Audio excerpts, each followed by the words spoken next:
want you to, in the middle of the story, which you're telling to me, 30 and the son of Carmela, you said, you shouldn't be bothered with this long story. And I don't think consciously you even know that you said that. Yes, I know. Because always in the back of my mind, there is, that this is the story of your mother. And since both my friends, Riti and Carmela, know that I always upstage everybody and I'm always in the center, so I try very much not to do it, honestly. This is the reason. Because there are so many stories inside the framework of the story that I just told you, that from each of it you can make a book. Because my mother was so inventive. She saved us all. There is a very interesting thing that I think you should know. In the ghetto, when still the three of us were in the ghetto, there was an action, Actia. And my father said, I have enough. I don't care. I know that there are concentration camps. I know that they are going to kill us, but I can't run away anymore. And he went downstairs to the yard where all the people were. And she came running after him. She gave him 3 slaps and took him by the hand. I was already on the Aryan side. There were the other 2 of them. And she used to tell me that the German was so stupefied with her. He was so amazed that he didn't do anything. He just let them run. So you see, there are thousands of stories, and my mother was such a fantastic storyteller. When she talked, it had vibrations, for good and bad. So, I would never dream to tell all this to Carmela. We had our life. Why should we burden each other and ourselves with those stories? Why should you, by the way? That leads me to the next question, which I was just going to ask.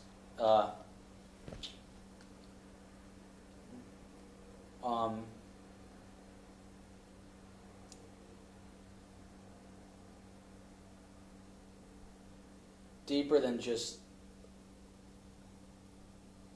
My mother is a very warm person, very loving person, but certain things she doesn't show emotion.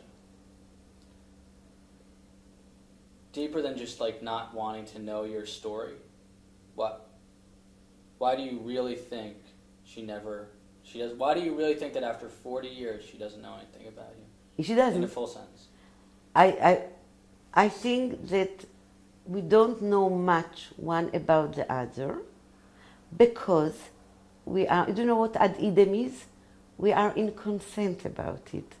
That those are things, I think we love each other very, very dearly. Anyhow, I love Carmela. With her, I can say all the nonsense that I cannot say with anyone else. And this is not something that we wanted to share. We were not interested. It has nothing to do with being warm or loving or concerned. She would go with me to hospital. She would go with me for my divorce. She will do everything with me. Why should she know what I did during the war? Why should I know? Because this formed us. But we met already as formed, more or less. We were 20, we were already formed. Those things really formed us.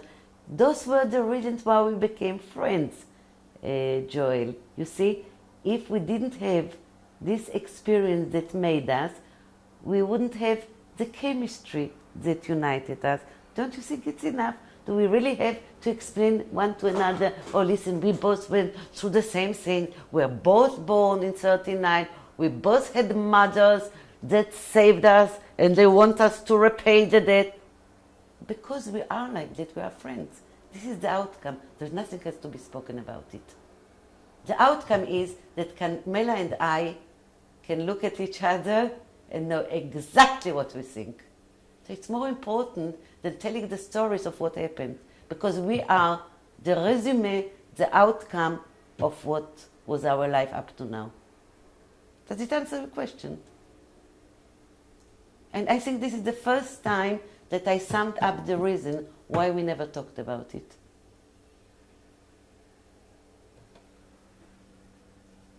Very interesting.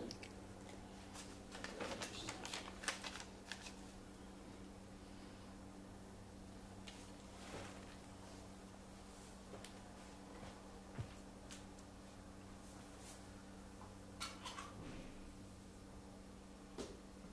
Can I add something? Yeah, hang on, just wait till, It's running, but hang on, just till he gets back. Always feel free to add. Just,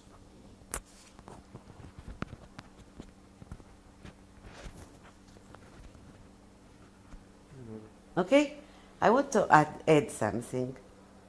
I have 5 best friends, which is funny, because usually you have one. None of them is an Israeli born. Only recently, during the last years, I have a very, very close friend who is Israeli. And I am very aware of the fact. So on one hand, I don't talk about those things, but on the other thing, the affinity that I have with people who went through the same thing, we have the same points of reference, you see. We can allow ourselves laugh at the same things. And this I shall never have with anyone else but Riti, in a way, Carmela completely, and Monica, who is this friend in London, because we really are we had the same experience. By the way, Monica lost her father as well. I was the unicorn with my father. Thanks God.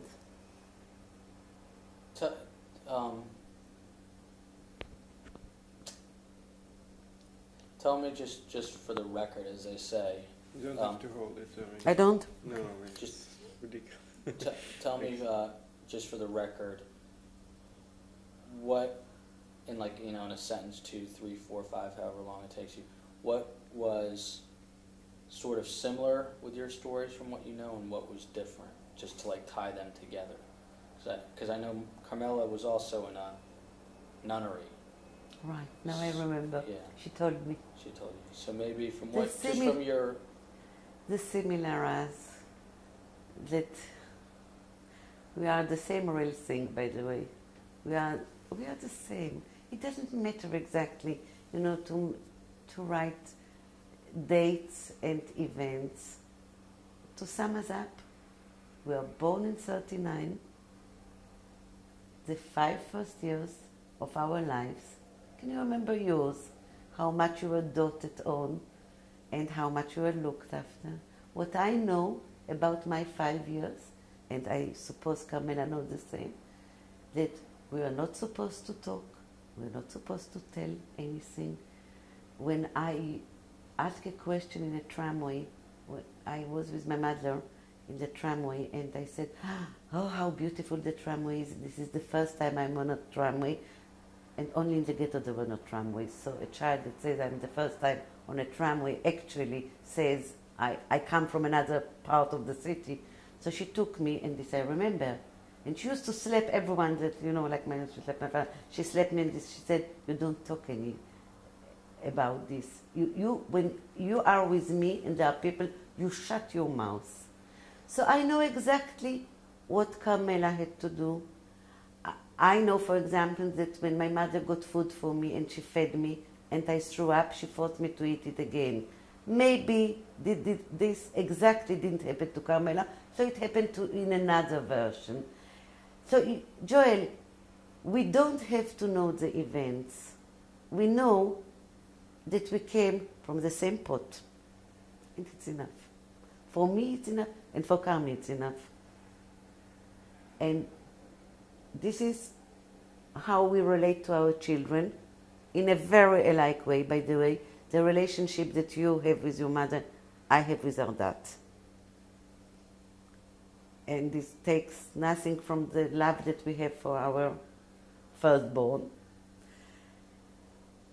And I mean, we react so similarly that why do we have to compare notes, tell me? if she were not what she is, which is part of it, what happened to her during those first 5 years, and the same to me. Probably we wouldn't have been friends for 40 years with such huge intervals, sometimes even not being in touch, and then when we meet, it's like that. It's like you have never parted. I'm just going to read something again real quick, and then we'll. Do you want me to take the reading? Sure. It's not that important. Stop. You know you can roll. Okay, roll. I really like that tight shot a lot. It's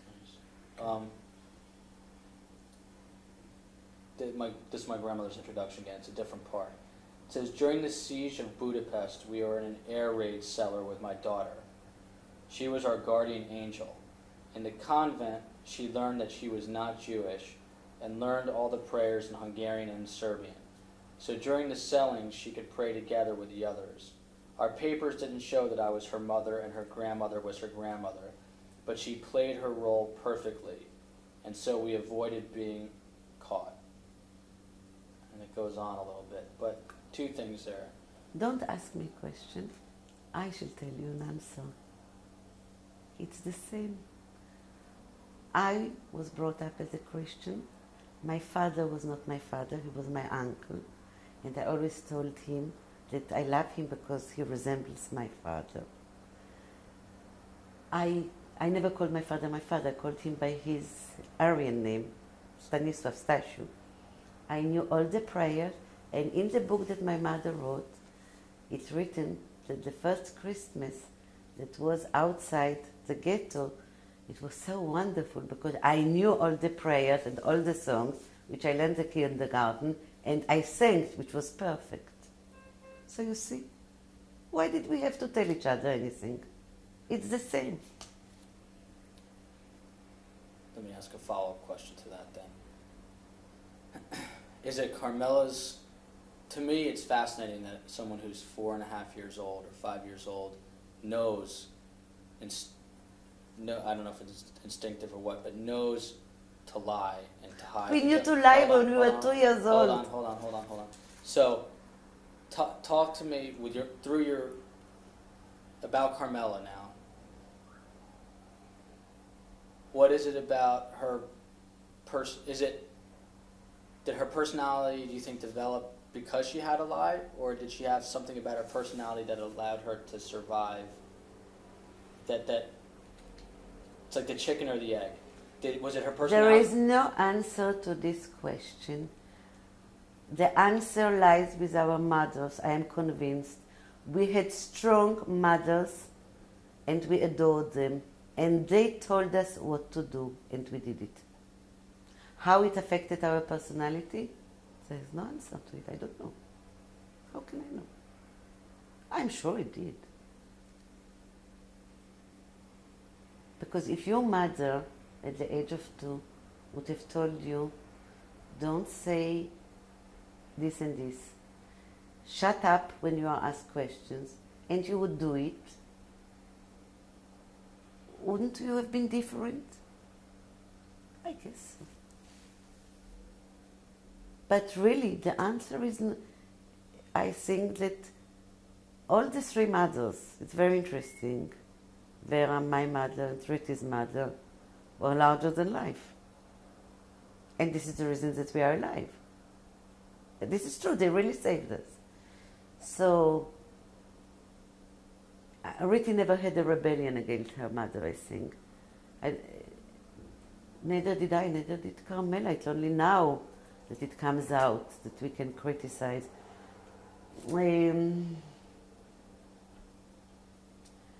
Joel, it's not a fit question, because every person is really the outcome of all his days. So of course, I mean, I think every child, even not Carmela or me, if it were told by his mother to lie, it would lie. And then we knew about the danger. We saw dead people. I mean, you ask questions as a 30-year-old. This is the first question that is really a question of a 30-year old American boy. You were so astonished that at the age of 5 or 4 we could lie. I saw dead people in the ghetto. I was 2 years old, and I looked at my mother. They were covered with newspaper, and I asked, they misbehaved, right? So they are punished, right? I mean, the situation was so abnormal, and this brings you to the film, by the way. La Vida, no, what is it called? Life is Beautiful. Life is Beautiful. The reality was so absurd that it was a game. It became a game. I mean, you don't wash your hands with a soap called Frank, right?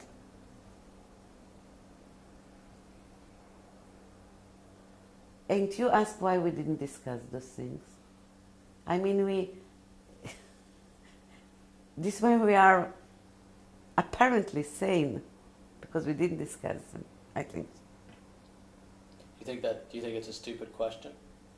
No, I don't think it's a stupid question. It's a question that I couldn't have asked. You see, I couldn't, if I was doing the interview, I mean, it was so obvious, I wouldn't have asked. But of course, it's normal that you ask it. It's not stupid. You know, they call the Holocaust another planet. We are not from another planet because we lived already on this planet, but you are completely from another planet. So you're allowed to ask normal questions. But this normal question is funny to me because of course we could lie. I mean, 3 or 4 years old children stole potatoes for their mothers and fathers in the ghetto. You were grown up.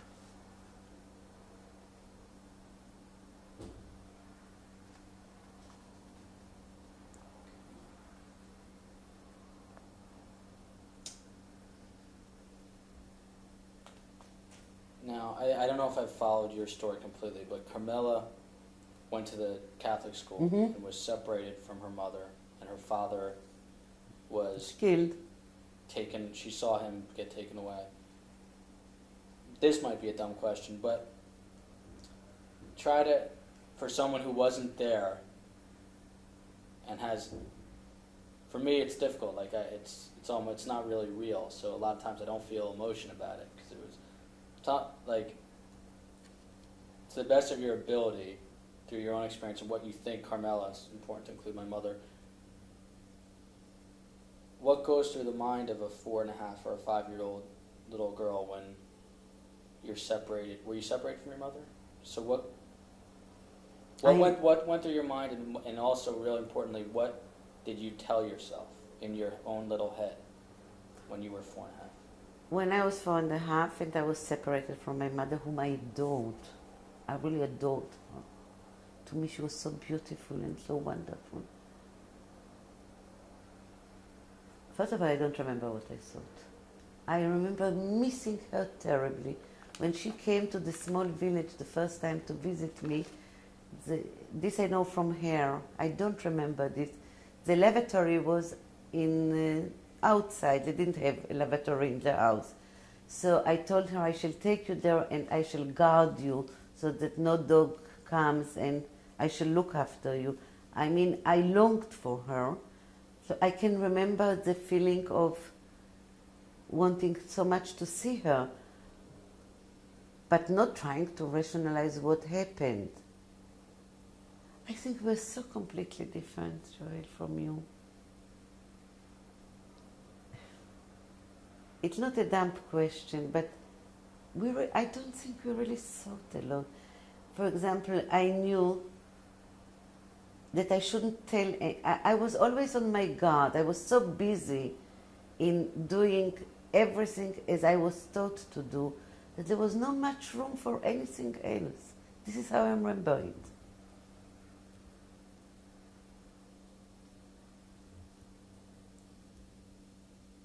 I never asked questions. Never. Brings me to my next question. I found out a lot when I interviewed my family, and one thing I thought was very interesting was after my mother and after they were liberated in Budapest, my mother went back with her family to Subotica. Mm-hmm. And I just found this like amazing. No one, my mother never asked, this is according to them, my mother never asked my grandmother what happened to her father, and my grandmother never told my mother. They don't know? My mother found out, but not from my grandmother. Not from. Oh, okay, I got mixed by the generations. Okay, fine. So can you just tell me what you think about that? I don't find it peculiar. I don't find it peculiar that they didn't tell about it, because people. They talked about a lot about their personal experience, but they usually used to say what they choose to say. And your mother saw that her father was taken, right? She told me. I thought that she saw that he was already killed. I mean, did she ask her mother? She didn't. So I gave you the answer already, I think, long before, that I said that you don't tell your children what they don't ask. She didn't ask, so she was not told. Why didn't she ask? She didn't want to hear. Very simple. Let me ask you a different way then. Let's say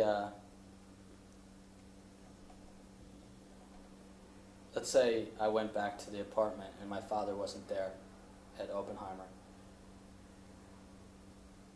And you are how old? I'm 30 3. now. I'm just giving you a hypothetical. No. You are a child. I'm 5 years old. Yeah, let's say I'm No, 5. you were younger. Or Sorry. 4.5. No, she was not 4.5. It was in 43, right? 44. It was 44. Okay. So let's just a hypothetical. Let's put it in modern times. Let's say I went back to my apartment. But we were not normal children. Okay. Let me just ask. So let's just say a hypothetical. Modern times, I go back. My father's not at the apartment. And let's put it in a different context. Let's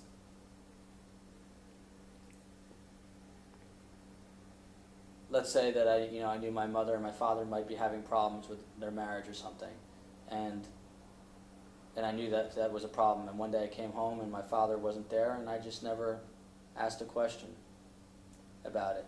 I mean, how do you differentiate?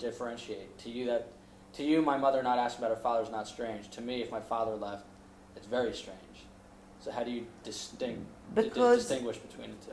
The distinction comes from the fact, which you haven't absorbed, that there is a huge difference between us as children and you as a child. We were not normal children. There is a lot of researches how a child of 2 or 3 absorbed things that happen. We knew that we have to. We were brought up not to ask questions, and eventually I think that we knew so much more. We were so grown up. There are things that a child senses that he shouldn't touch, because I never inquired about my father. I never asked any question. But you were brought up in normal times. So if you come home and your father is not there, you are going to ask. But the bombs were falling, right? You saw houses crumbling. So your whole attitude, it's very difficult to answer without, really making a whole analysis of a child psyche, how his reaction to what is going on. But, my mother always called me a child of Holocaust. To be born in 39 in Europe makes you different. So we did what we were expected to do. We prayed. We went to church. And everything that was not normal seemed to us completely normal. One day your parent is there, the other day he's not. I'm sure that I didn't ask why I'm not with my mother. They took me to a village. We were used to such changes, you see. There was no... You ask a question, you know, I am at home for 4 years. I come home, my father is not there. For us, every day was different. We're taken from one place to... There was nothing normal. I mean, the normality of things was abnormal to us. It was very difficult to wake up every day in the same apartment to go to school. This was bizarre at the beginning, I guess. I don't remember.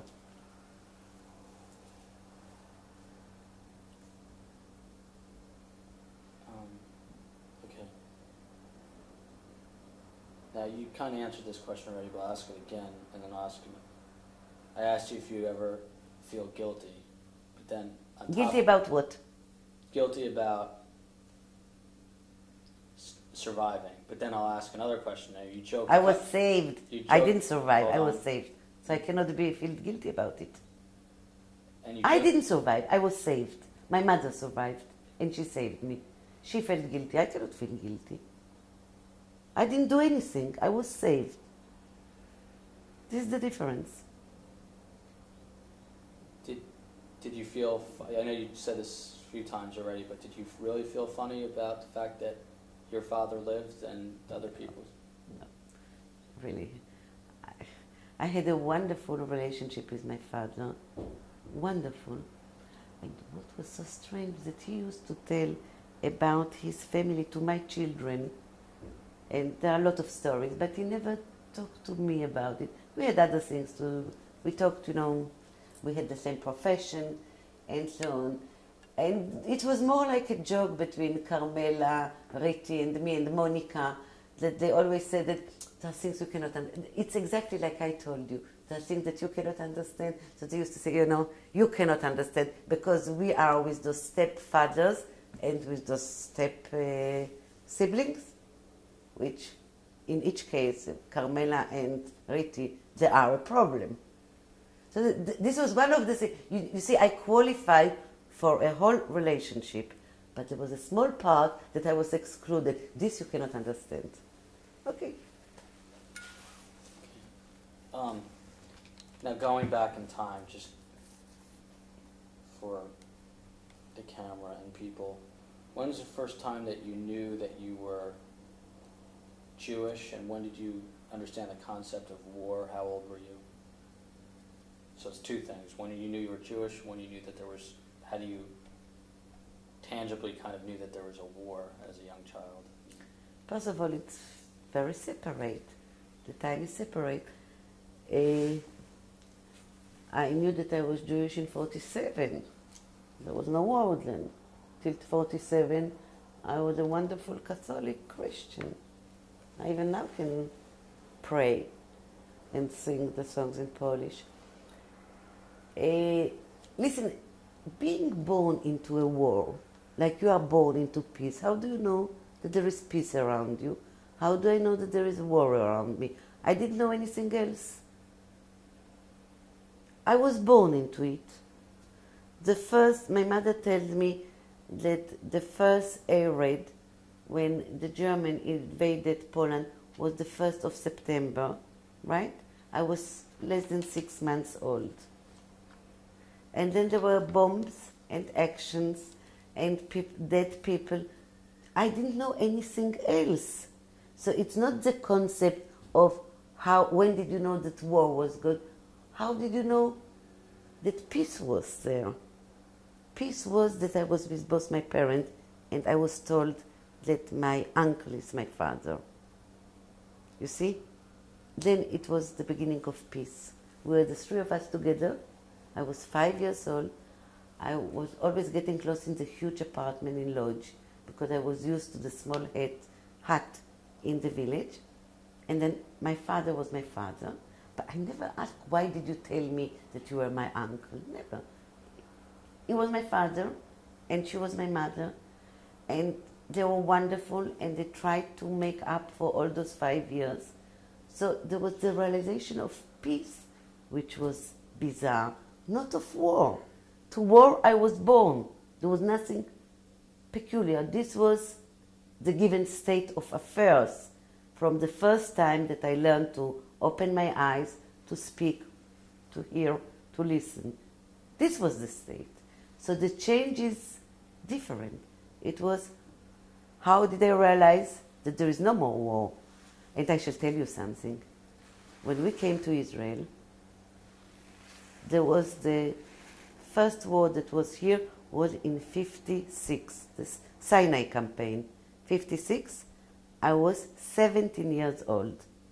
And in Haifa, there was an air raid, and my mother found me standing in the room with my hand like that and screaming. And she asked me what is going on, and I said, I don't know. I heard the air raid, and I was screaming. And now everywhere that there is an air raid, I go berserk. I can't, I know what it means, but in 56, I didn't know. There was the air raid, it's the same, the alarm is the same. So I stand there and I screamed. And I didn't know why.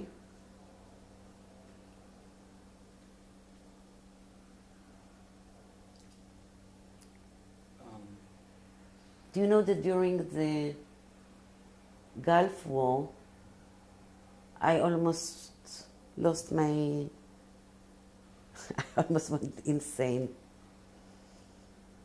The alarms were all the time, and in 91, and I never knew that I can reach such stage of anxiety.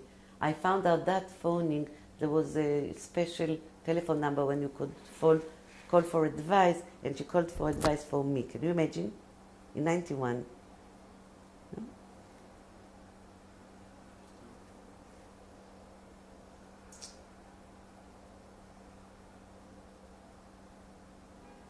Now, going back to after the war ended, Carmela moved to Subotica, back to her hometown. And another thing I found, something that she told me in the interview, that she hated to be there in Subotica because all anyone talked about all the time until she went to college was about death and all the people that died. And my mother's a very happy person. My mother's a very happy person. She is, but there is always... now I have to speak in Hebrew, honestly, Garin. There is a little seed in all this happiness that very deep inside, but it's always there. Maybe it's not only the war, maybe also what happened with your brother.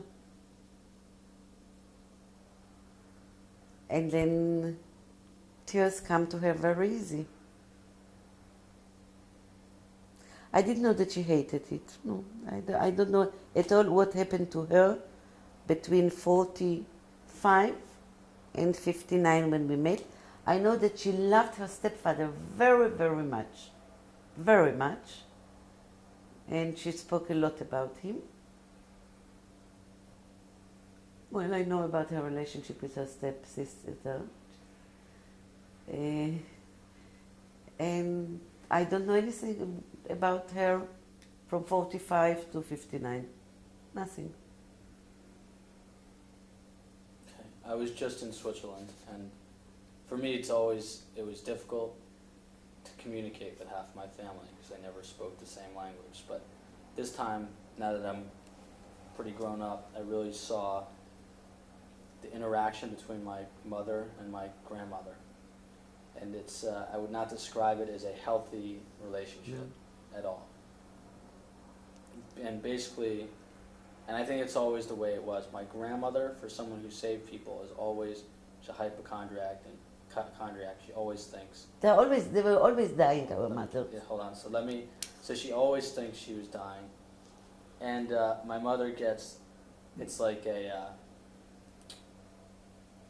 it's a cause and effect. One says something, it triggers an effect in the other, and vice versa. It goes back and forth, back and forth. So, in your opinion, tell me what you think about, from what you know, what you think about their relationship, and then you can compare it to maybe your relationship with your mother. Well, about Carmela's relationship with Vera, I think that when we were in Geneva, I got the impression that she admired her. And was Vera really so beautiful when she was young? Because this is the impression I got, that she was she was extremely successful with men. There were always men quoting her. Then comes the story of the picture, you know, that one of the big painters painted her, and so on and so on. And I thought that Carmela admires her. Then I saw her for the first time in Israel. She was already an old woman. Saw her in Netanya a few years ago. It was the first time that I met her. And I was surprised, you know, that you don't see any trace of beauty in her, because I couldn't. And I talked to her. It was very nice. And then I think that Carmela has a very dual relationship with her. That on one hand, she drives her crazy, her mother, but on the other hand, she admires her still. Now, with me, I admired my mother till the end. I suffered a lot during the last 2 years with her because she was not herself. And my Shmadar, who is a psychologist, for example, thinks that my mother did a lot of bad things to me, but I never thought it. And I think that Carmela, in a way, also absolves her completely. It doesn't. The fact that they irritate each other so much has nothing to do with it. And there is another thing. You see, I think that our mothers loved us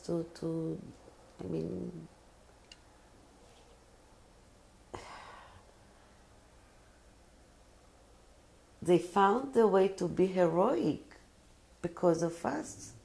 It's one of the things we were the main factor in their lives. So the disappointment is so easy. I mean, each of us, Carmela and me, we should at least be I don't know what, in order to deserve what they did for us.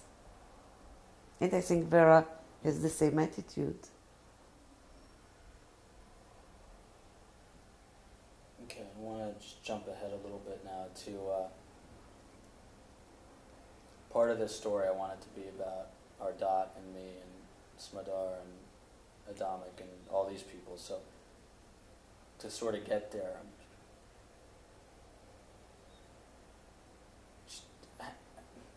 number one, was it unusual, or were you surprised, and I think I know the answer to this, that you,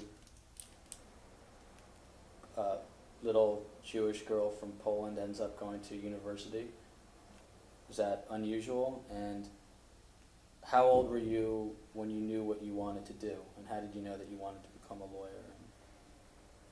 First of all, I never thought of myself as a little girl from Poland. I was an Israeli, very quickly, and it was quite normal that I went to university because my parents went to university. I mean, they never thought about any other thing for me. I wanted to be a lawyer for quite a while, but my father was against it. He thought it was a very difficult profession for a woman. So what Carmela and I did in Geneva was really not very serious. And I hope that it's not a disillusionment for you, because she acquired her profession in America and I acquired my profession in Israel. What he did in Geneva, I did the École d'Interprète, she did the École d'Interprète and Sciences Économiques, but I mean, to me the impression was that she was not very serious about her studies in Geneva. I was a bit more, but also I didn't consider it as the profession that I'm going to do. So I studied also international law, and I played with the idea of doing international law with languages. Anyhow, when I came back from Geneva, I decided that I want to be a lawyer. And as far as I know, Carmela took a completely different trend in America. Nothing with languages, nothing with sciences économiques. She sort of went more towards your father in what she did. And speaking of my father, tell. It's so strange, you know, she married an American man who had nothing to do with Holocaust, right? Riti did the same, and their marriage worked out. I married someone exactly like me, and it didn't work out. I was stuck till the end to this, that all my best friends are Nitzolei Shoah. He had the same story, I mean. He was saved by a Belgian woman, and the story is very similar. And he came here without his parents and was on a kibbutz. And when he tried to explain to my daughters the failure of the marriage, the first sentence that he said, it's so difficult to translate, we were two only children, because he didn't have brothers and sisters like me, and we were both Shoah children. And Smadar told me this, and I was furious. And I said, how dare he dares, you know, to solicitate sympathy for going through the Holocaust. It's something I would never have done. And I resented it so much. And I told her, you know, half of the population here is from the Shoah. It's for a Jew to be mean. It's not an excuse that he was in the Shoah. This is not, and nobody is going to sell this excuse to me. So I really am, you know, I mean, Roy and Carmela to me are a funny couple, a strange couple. And with your father going through all his stages, I think she coped with this. Only she could cope with all this. Yes, this is something, I mean, I worship her for this. Tell me about the first time you met my father. What year? And I don't remember him. Carmela was very secretive about her relationship with him towards me. I don't know why. Rita knew everything. There are strange stories in our triangle. I don't know how much you know about it.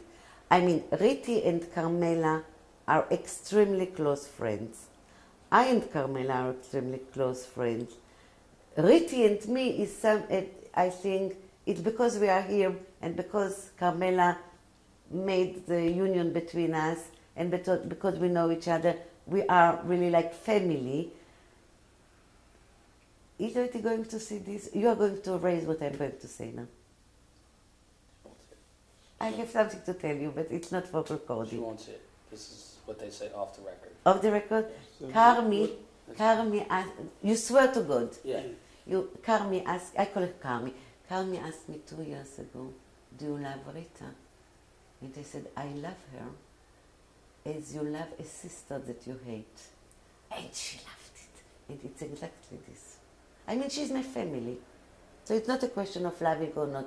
Carmela is a choice, you see. Riti is family.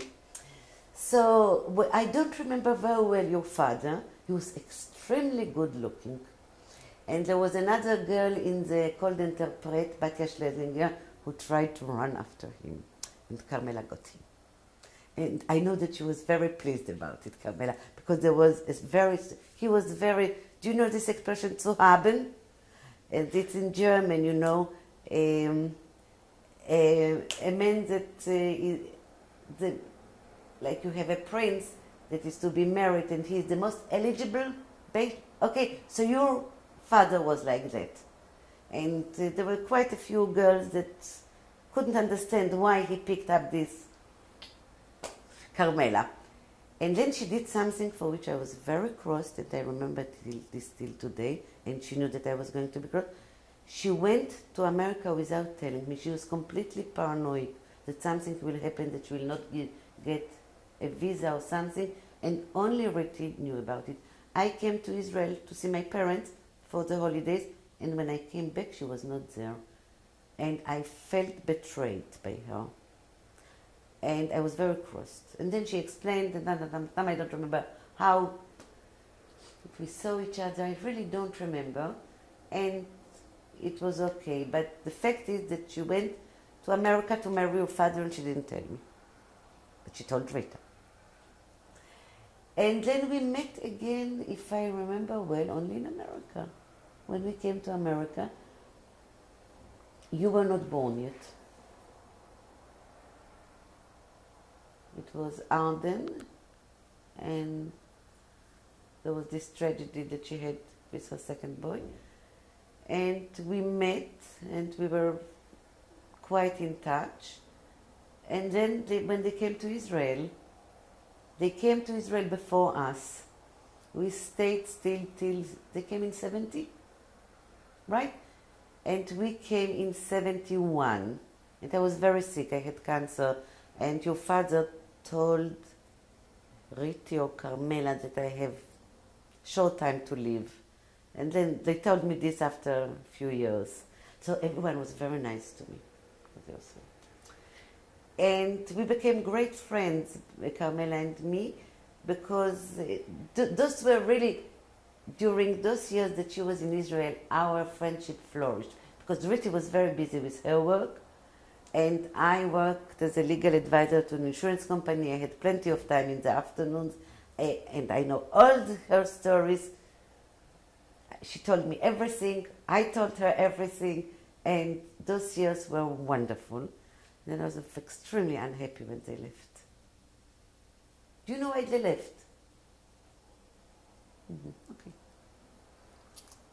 I think I know, but Yeah, I thought it was because he wanted to. Economically, it was very difficult. Yeah. economically. I would love to interview you, Joel. Yeah, Could you do it the other way around now? Sure. Now,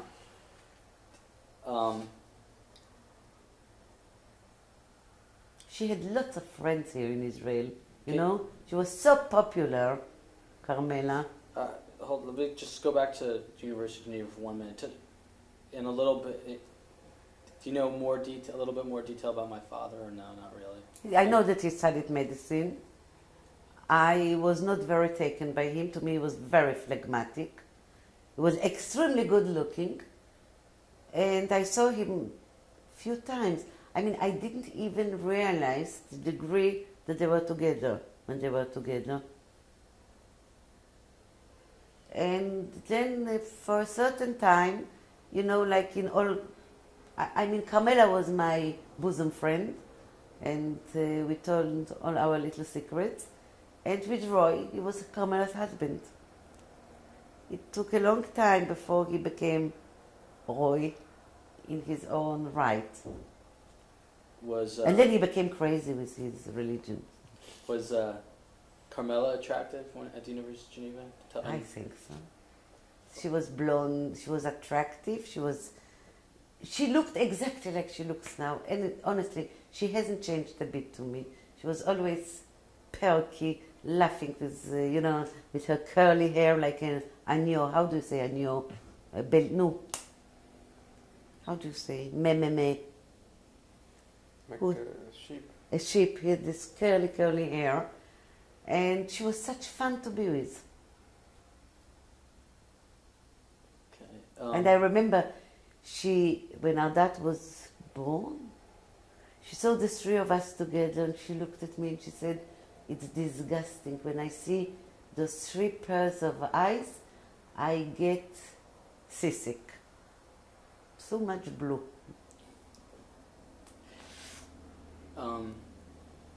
I'm just going to run through the rest of what was what do you know about Carmela's reaction to Arden's birth? Nothing. I was not in touch with her. Really, I don't think.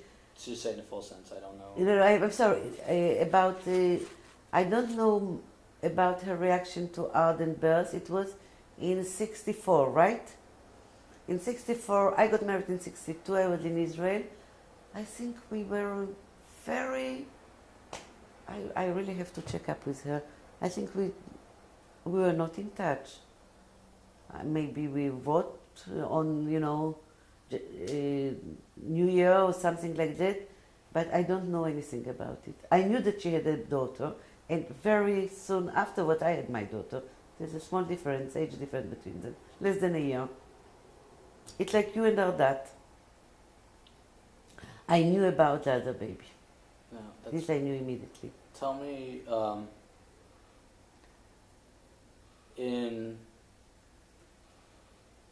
Carmela always tells me that she handled the death of her child through black humor. She used to joke about it. Yes, I know. I should tell you a joke. Hold on. You can tell me.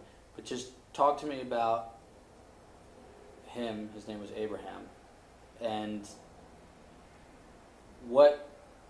and you can tell me I'm crazy, but what impact her experience as a little girl had to help her cope with the loss of a child, if any?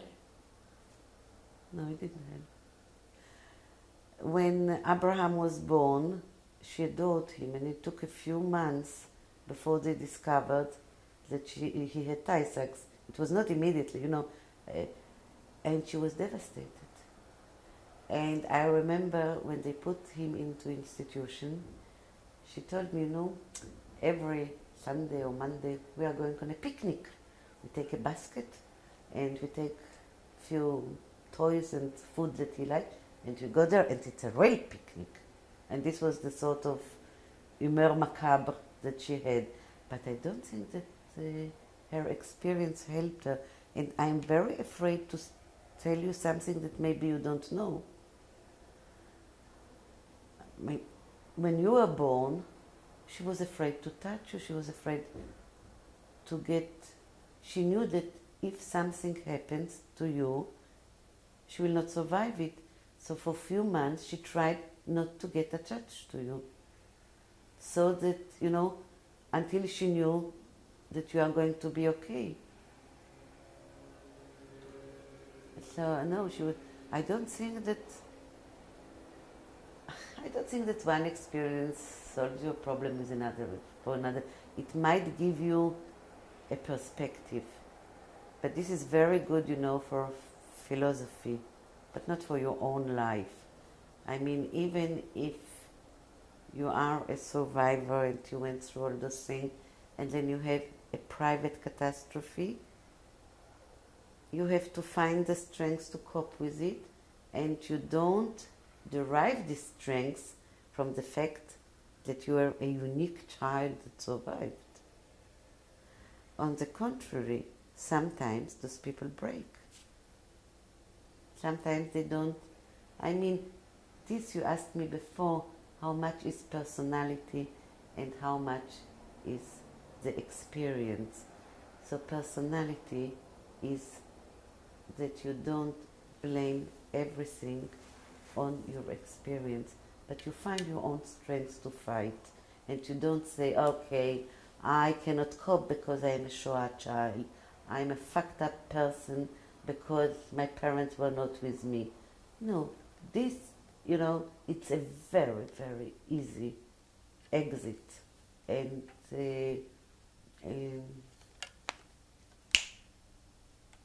justification.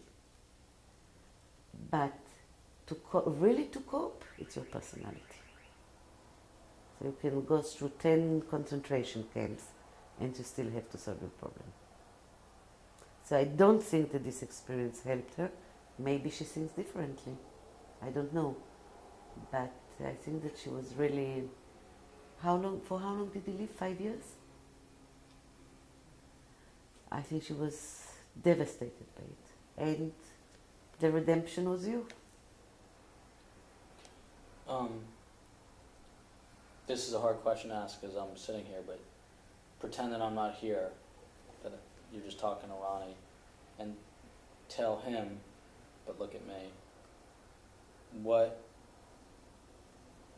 you know, what my mother's reaction was when I was born, and how that affected her. And I think that she didn't allow herself to be happy. Listen, there was no possibility to do all those tests that you have now. And she knew already what Taitax is, and she knew that her parents and your father, grandparents come out from the same small village somewhere, right? And she was scared. I mean, she allowed herself to be happy when you were 6 months old or something like that. And then she was crazy, and she's still crazy about you. And you know it. So you can call her about... No, never mind. okay, all right. I just have a few more questions, but I think we should pop the tape. We should make ready another one. It's 2 o'clock.